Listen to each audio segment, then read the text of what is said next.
Thanks, Karin. So I will talk about building resilience for food and nutrition security in the context of civil conflict. Just make it widescreen. Sorry. All right. And a little bit of maybe a background to our whole work.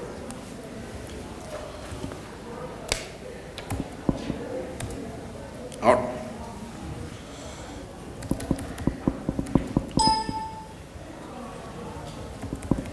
That's the last slide.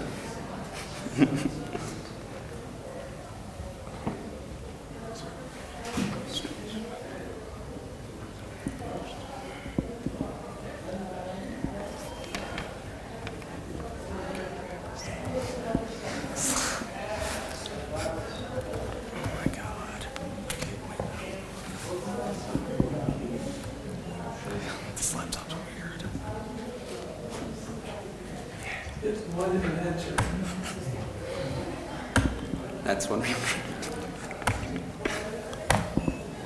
No.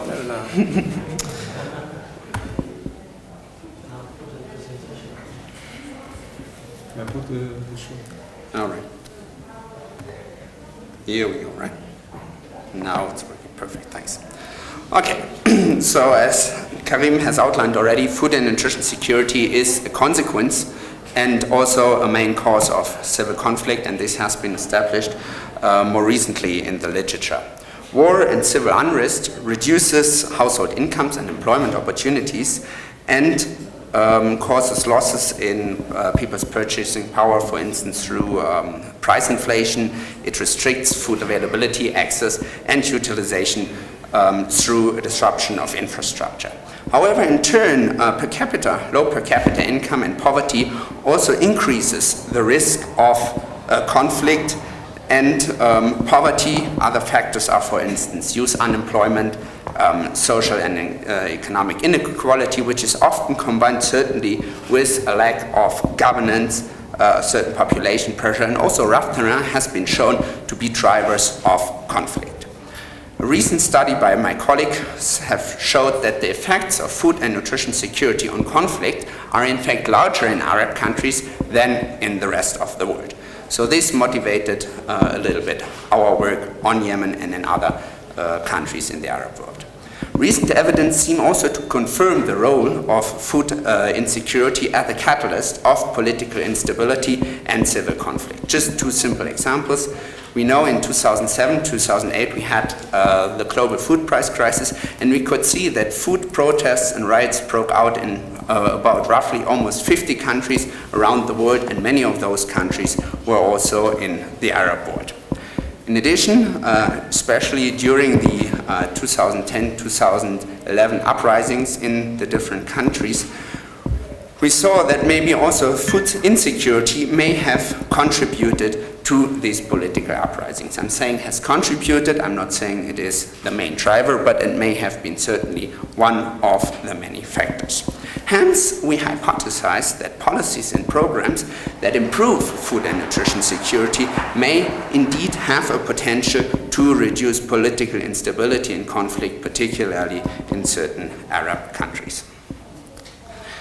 Conflict resolution and prevention requires tackling the factors that motivates people to participate in conflict or to support conflict-related activities. Those factors can be grouped into two broader groups, which are relating to grievances and opportunities, particularly economic opportunities. Grievances refer to aspects such as social economic inequality, discrimination and repression of certain population groups due to their social status, ethnicity, religious affiliation, and a lack of political rights, for instance. However, conflict also offers certain atypical opportunities for the individual. Basically, the decisional or the decisive factor for an individual to join a conflict has been shown is very often driven by the socio-economic condition at current compared to the expected gain or loss from conflict engagement. And it has been shown that those economic factors are in fact very often driving certain conflicts. It's not that they are the only causes, but they are certain drivers of conflict participation. So in economic terms, we have here a classical thing of opportunity costs, the opportunity costs of conflict participation. Those opportunity costs tend to be lower under condition of extreme poverty and food insecurity, and may be further pushed down by economic and nature shocks. Economic shocks, food price shocks, but also nature shocks such as drought. There's also evidence from other world regions that countries in political transition, such as some of the post-revolution Arab countries at the moment, are at a particular risk of entering or re-entering civil conflict. So now let's have a look at Yemen, and particularly at the food and nutrition insecurity in Yemen. In recent years, Yemen experienced a succession of economic and political crises, including the 2007-2008 global food price crisis, which had tremendous impact in Yemen, as well as the uprisings in spring 2011. Those conflicts led to a significant increase in poverty, household food insecurity, and in fact also in acute child malnutrition. You see here on your right, you see the graph of price inflation. So you have the blue lines, which are the year-on-year inflation, and the green one is just the CPI and the food CPI. So in October 2011, the CPI year-on-year inflation stood at 25%, again reaching its historical peak from 2008. Although food price inflation was a little bit higher, and the increase of inflation in 2007-2008 was steeper than the last one. So you can see that there have been indeed some economic shocks in Yemen. In addition, there were also certain droughts in this period. In late 2012, high food prices affected about 90% of all households, and high fuel prices affected 41%. You can see here the increases in poverty, food insecurity, and child wasting, which is an indicator of acute malnutrition in the table below the graph. Then if we look at the association between political and economic instability in Yemen at the national level, we do see indeed a close correlation. From the Gallup World Poll, or the Gallup poll in Yemen shows, which is a perception-based survey, shows that the expectation or the confidence of people's confidence in the national government, the expectation of economic recovery and personal standard of living moved closely together. We could see that even before 2011, Yemen had low living standards if you compare this to other countries, and it deteriorated especially in 2010, reached its low period in 2011, and with the new government in late 2011, there were hopes for an improvement in the overall situation, and especially also with the implementation of the national dialogue. But in 2013, we see a certain tendency for a worsening of the situation. If we now go down at the household level and look at the relationship or the correlation between political instability and food insecurity, we can also see that those two curves are very closely correlated. Those data here are from a small-scale, high-frequency household survey, so it's indeed a panel survey where we, of course, track the same household, and again, as I said before, you see a close correlation. Then the next step was we wanted to look at, what are the experiences of certain development projects, and we just picked two examples from IFPRI rural development projects, which are the Damar Participatory Rural Development Project and the Al-Dala Community Resource Management Projects. The project sites of both of these projects are poor rural communities in the marginalized mountainous areas, one in Damar Governorate, the other one in Al-Dala Governorate, which were both affected by civil conflict. The main project components of both of these projects were a huge community development component, and the other one was an agricultural and rural livelihood development component. The Damar project had an environmental protection component in addition, and the Al-Dale project, a land and water resource management project. I don't want to go too much into the specific activities. I just wanted to flesh this out given the limited time I have. What you can see from this table is that both of those projects were I would say, medium-sized projects.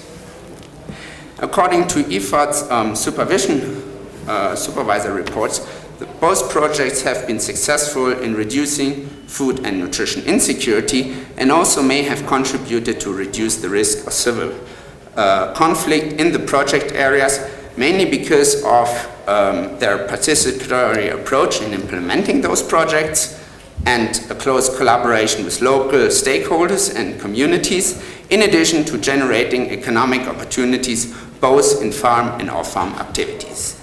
And we also see partly confirmation of this statement in the data. If you look here at the different, at the table on your left, you see here that hunger decreased in terms of the prevalence of hunger as well as the severity of hunger. You can see that the number of households who experienced hunger declined as well, and the length of the hunger season shortened. In addition, we see that child wasting declined in both projects, whereas it increased in rural Yemen overall. Nonetheless, both of those projects, due to the survey design, we cannot attribute those positive changes to the specific project components, mainly because a control group or an appropriate control group was missing. In both projects also the household asset wealth increased, in the case of the Damar project by about 16% over the project period, in Al-Dale about 13%. Nonetheless, what you can see here also on the right is that conflict is certainly still prevalent and has been prevalent also during the project. I mean, right now it may be even more prevalent. And you can see that still like 32% in the Al-Dale project were directly affected by conflict, be it directly violence, armed ammunition or whatsoever. But on the other hand, you also see that within at least the households, the surveyed household report for the Al-Dale project, that their community was peaceful, but the surrounding communities were still affected by conflict. Nonetheless, as I have said before, we cannot attribute those changes to the specific interventions of the project. Bringing me to my conclusion. In the post-revolution countries, policies and reforms and development projects that tackle the underlying causes of the current political crisis, which include food and nutrition security, but also providing economic opportunities, be it through farm and off-farm employment opportunities, and those who reduce the grievances within the project site may reduce the conflict and are certainly needed to regain stability in Yemen and are necessary for enabling sustainable development.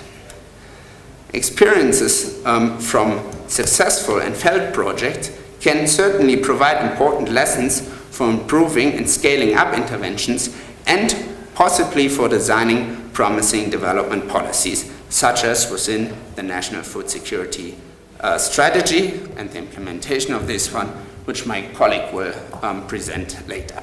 Such context-specific knowledge should be documented, distributed, and utilized more systematically, and I feel that here there is still some potential in the case of Yemen.